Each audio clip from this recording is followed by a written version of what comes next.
As an investigative journalist, I found myself with a few questions about the emergence of fake news as a phrase and as a fad. Number one, what is fake news and what is not? Number two, when did fake news begin? And number three, most interesting of all, I've investigated the shadowy multi-billion-dollar industry that seeks to manipulate all of us through news, social media, and online. So I wondered, who's behind the massive effort to direct our attention onto fake news? I did a little digging and I traced the effort to a nonprofit called First Draft, which appears to be about the first to use the phrase fake news in its modern context.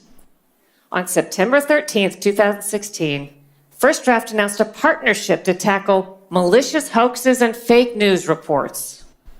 The goal was supposedly to separate wheat from chaff, to prevent unproven conspiracy talk from figuring prominently in internet searches. Exactly 1 month later, President Obama chimed in. He insisted in a speech that he too thought somebody needed to step in and curate information in this wild, wild west media environment.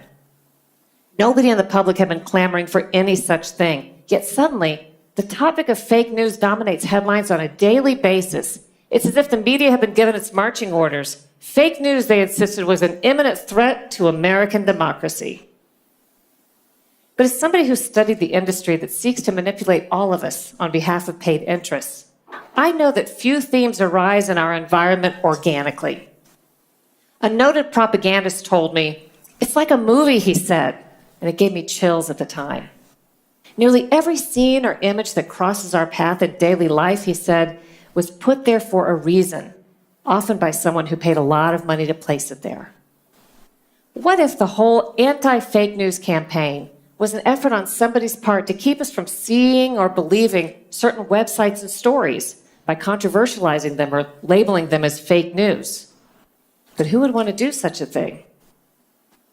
When connecting the dots, I find it often helps to follow the money. I wanted to know who was funding the nonprofit First Draft and its anti-fake news effort.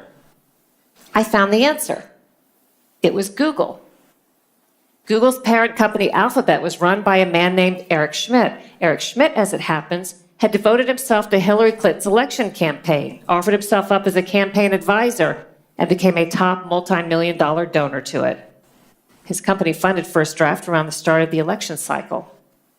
Not surprisingly, Hillary was soon to jump aboard the anti-fake news train, and her surrogate David Brock of Media Matters privately told donors he was the one who convinced Facebook to join the effort.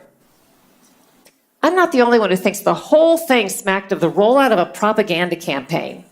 Glenn Greenwald of The Intercept wrote, "The most important fact you need to realize is that those who most loudly denounce fake news are typically the ones most aggressively disseminating it." But something happened that nobody expected.